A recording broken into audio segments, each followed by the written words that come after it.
Dear learners, আমি আজকে তোমাদের অ্যানসারিং কোশ্চেন শেখাবো। ওকে, তো অ্যানসারিং কোশ্চেন এটাতে কয় জায়গায় আসে? তোমাদের প্যাসেজ থেকে 2 নাম্বার, প্যাসেজ থেকে 2 নাম্বার এবং তোমাদের এই যে 8 নাম্বার আছে এবং 9 নাম্বার আছে। ঠিক আছে, এগুলো প্রত্যেকটার মার্ক হচ্ছে 10 করে। তোমাদের কত? In total 30 marks.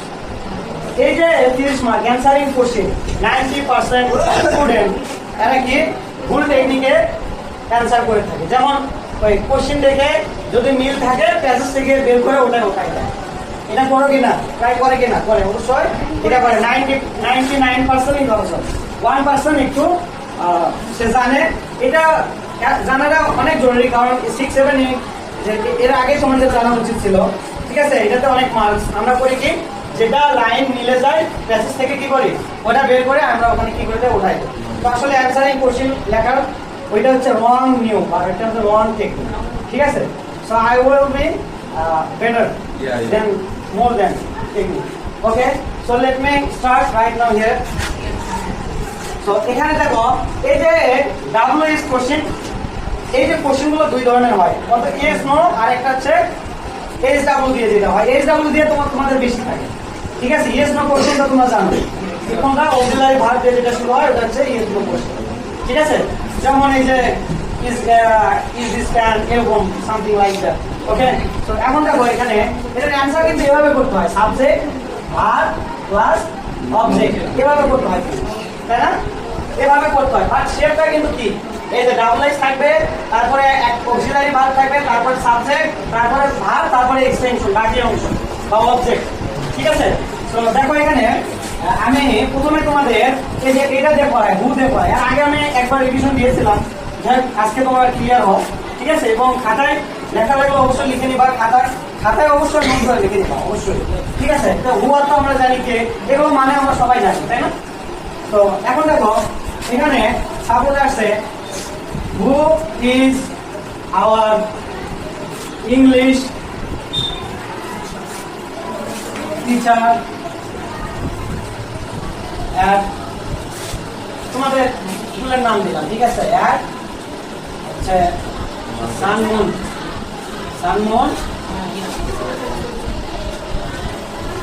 International school.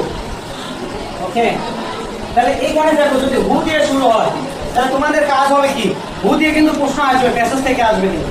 ঠিক আছে, তোমাদের কাজ হবে জাস্ট হুটা বাদ দেওয়া। হুটা কি বাদ দিব আমরা, হুটা বাদ দিয়ে কি করবো, এখানে জাস্ট তোমরা কিন্তু রাইট ইট ডাউন করো খাতায়। ঠিক আছে, রাইট ইট ডাউন করো অবশ্যই।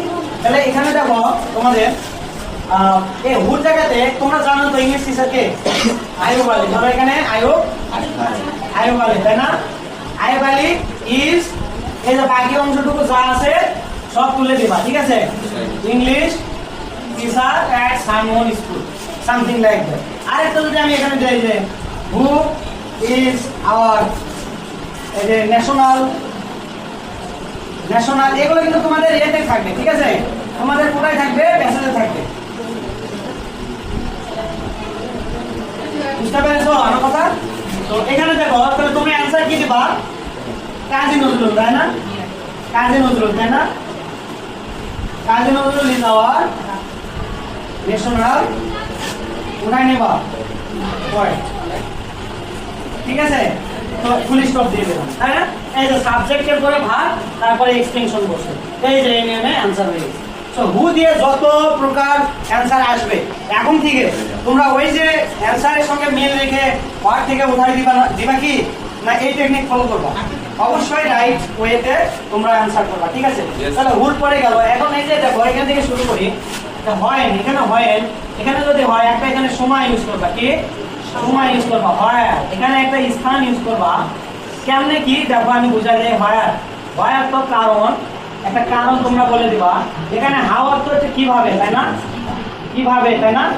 বা কিভাবে অথবা কেমন, এই দুইটা উত্তর কিন্তু হয় অ্যানসার। এই যে হাউ মানে কেমন, আর কিভাবে হয়, কেমনে আসে এটা আমি বলে দিচ্ছি।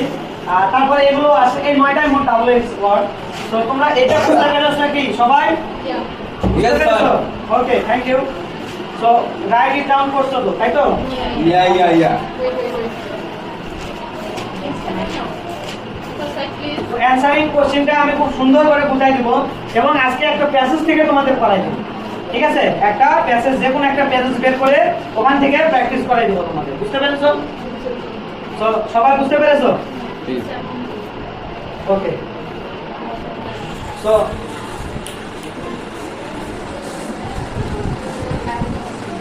I will be cleaning.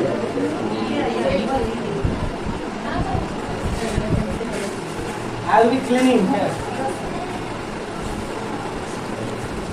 আচ্ছা, তারপরে এখন তোমাদের এই যে আমি কি বলছি, এই যে হয় হয়, এই যে এগুলো তোমরা পরে বসাই দিবা। কখন বসাই দিবা? পরে বসাই দিবা, অ্যানসারের পরে বসাই দিবা। কিভাবে দিবা দেখো, আমি তোমাদের একটা এক্সাম্পল দেই। ঠিক আছে,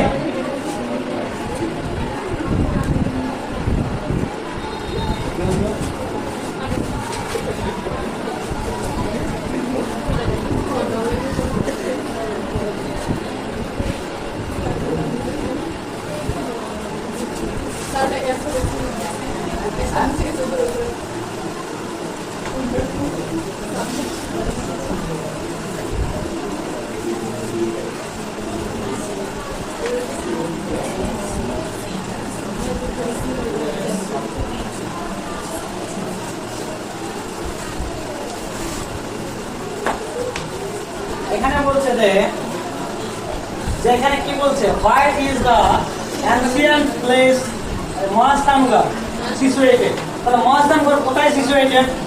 ঠিক আছে, মহাস্থানগড় কোথায় সিচুয়েটেড? তাহলে আমরা কি হোয়ার যদি থাকে একটা কি দেব, স্থানের নাম বসাই দেব। হোয়ার যদি থাকে একটা স্থানের নাম বসাই দেব, সেটা কখন দেব? পরে।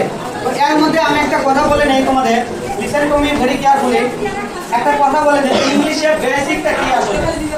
ইংলিশের বেসিকটা আসলে কি? Let me finish first. ইংলিশের বেসিকটা আসলে কি? আচ্ছা, তার আগে আমাদের বুঝতে হবে বাংলা বেসিকটা কি। Listen to me here, listen to me very carefully.